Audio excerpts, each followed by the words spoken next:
नमस्कार मोर YouTube channel technical जागृति को आपको स्वागत करुच्ची। आज वीडियो आम आलोचना करवा ओएसएपी आईआरबी तरफ बाहर सारी रिक्रुटमेंट। चलते आम डिटेल्स आलोचना करवा कौन कौन पोस्ट अच्छी कौन क्वालिफिकेशन के आप्लाय करेंगे तार डिटेल्स ए टू जेड ये वीडियो माध्यम मुझे आपको जनईदेवी। जदि आपत चैनल टू सब्सक्राइब करना तेज चैनल टू सब्सक्राइब कर दिखाते और तले दिया बेल आइकन को दबी दिखाते जहाँफल कि मोर जहाँ भी वीडियो अपलोड हो प्रथम आप पहुँच पार।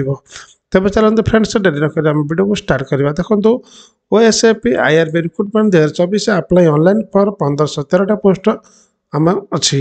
चलते देखा डिटेल्स देखो जोटा लगे आपन को organisation name Odisha police state selection board बा ओपीएसएसबी तरफ आप बाहर type of job regular basis तेनाली खूब शीघ्र बाहर। देखो नेम ऑफ द पोस्ट अच्छी OSAP IRB constable. Application mode आप ऑनलाइन माध्यम आप फॉर्म टू अप्लाई करेंगे। जब आप देखा कौ मैंने फॉर्म रखिपारे ऑल ओवर इंडिया रे कैनेडा मैंने भारत से बासिंदा होता निहत दरकार। प्लेस ऑफ पोस्टिंग आप इंडिया भितर मिल। लास्ट डेट नोटिफिकेशन खूब शीघ्र लास्ट डेट जना फॉर्म टी केत बाहर मुझे आपको कहीदेवी। जेंडर बोथ महिला और पुरुष उभय कैटेगोरी पिला फॉर्म टी पकई पारे। एवं देखो एलिजिबिलिटी क्राइटेरिया माने एजुकेशन क्वालिफिकेशन आपंकर कौन होता दरकार। Candidate must have completed 10th class from a recognised board. Minimum भाव में आपंकर मैट्रिक पास करते कौन रिकॉग्नाइज्ड बोर्ड माध्यम निहत फॉर्म अप्लाई करेंगे। जब देखा ओएसएपी आईआरबी वैकेंसी पोजिशन देखो कौ आप बैटालियन केते पोस्ट अच्छी डिटेल्स कहीदेवी। देखो ओएसएपी फास्ट बीएन ढेकानाल रोचे 257 पोस्ट रोचे। ओएसएपी सेकेंड बीएन झारसुगुड़ा रोचे 55 पोस्ट।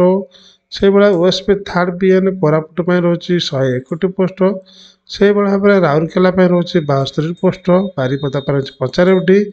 कटक में रोचे 118टी। भुवनेश्वर रोचे 113टी। आ छत्रपुर रोचे 118टी। भुवनेश्वर रोचे 52टी पोस्ट रोचे। भुवनेश्वर दुई प्रकार अच्छी बीबीएसआर अच्छी आ गोटे आसी ओएसएपी 7th बैटालियन दुई प्रकार अच्छी। गजपति 57टा। मालकानगिरी 177टा। तापर कोरापुट में रोचे 26टा। रायगढ़ 35टा। जाजपुर में 81टा। कोरापुट 9टा। भंजनगर 51टा। कलाहांडी 96टा। देखो ये भाव में आपन को देखा मिल। देखो एज लिमिट देखा मिनिमम आपंकर केते वर्ष होता दरकार। फॉर्म टी अप्लाई करने आपन को मिनिमम 18 वर्ष होता दरकार। मैक्सिमम 23 वर्ष होता आप फॉर्म टी अप्लाई करेंगे। एज रिलैक्सन आज पर गवर्नमेंट रूल हिसाब से एज रिलैक्सन मिले। जदि आप ओबीसी कैटेगोरी अच्छा आप 3 वर्ष बयस कोल कर। आप एससी एसटी कि पीडब्ल्यूडी मान फिजिकल हैंडिकैप्ट अच्छा आप 5 वर्ष पर्यंत बयस कोल कर। जदि आप एक्स सर्विस मैन अच्छा आप 5 वर्ष कोल कर। जदि आप फिजिकल हैंडिकैप्ट ता सहित एससी कि एसटी अच्छा आप 15 वर्ष एज रिलैक्सन दिज्व। तापर देखो ओएसएपी आईआरबी सैलरी आपको 21,700 रोचे पर मंथली सैलरी रोचे। सिलेक्शन प्रोसेस देखो the selection process will be completely based on the these stages which is mentioned below. Candidates selected by the process of देखो प्रथम गोटे आप रिटन एग्जामिनेशन देवा पड़ो ताकू क्वालिफाई कले। फिजिकल जो एफिशिएंसी टेस्ट जो पीटी आपको देवा पड़ो तापर डॉक्यूमेंट वेरिफिकेशन तापर एभली भाव में आपंकर सिलेक्शन प्रोसेस टी हम।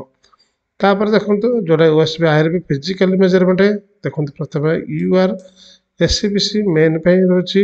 यूआर आ एससीबीसी जो मेन कैटेगरी जो मेन रोचे पुरुष मान रोचे। हाइट रही 68 सेंटीमीटर। वेट रही 55 केजी रहा। चेस्ट अन एक्सपेंडेड 79 सेंटीमीटर रु एक्सपेंडेड जो करा 84 सेंटीमीटर रही।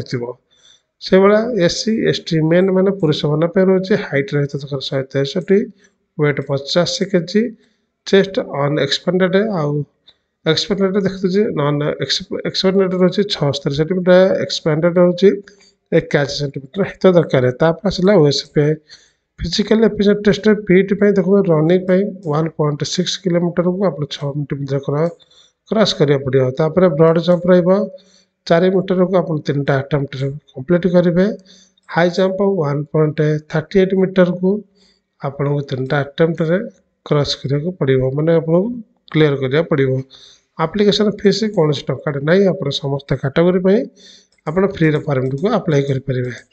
तेज चलो देखिए आप फॉर्म टी अप्लाई करने कौन कौन सब डॉक्यूमेंट दरकार पड़े प्रथम हम आप मैट्रिक सर्टिफिकेट मार्कशीट दरकार पड़ो +2 सर्टिफिकेट मार्कशीट दरकार पड़ो signature caste certificate Aadhaar card residential certificate self attested passport size photo बंद दरकार पड़ो तो देखो तुम स्टार्ट डेट देखा फेब्रुआरी 2024 फॉर्म पकड़ा स्टार्ट हम लास्ट डेट जेहेतु कौन फॉर्म पकड़ा स्टार्ट होना लास्ट डेट आपको कौन भाव में आप जन पारूना से आप रेगुलाली आप चैनल को देखुं केत तार डिटेल्स आसो मुझे जनईदेवी एवं चलते देखिए जो ऑफिशियल वेबसाइट तरफ जो डिक्लेयर करते ऑफिशियल पेज देखूँ जोटा कि आपको कही 19/1/2024 जोटा कि चिठी करते Shri RP Koche IPS additional DGP SAP Odisha Bhubaneswar cum chairman selection board करते क्या देखो प्रथम चिठी होता Odisha police state headquarters Cuttack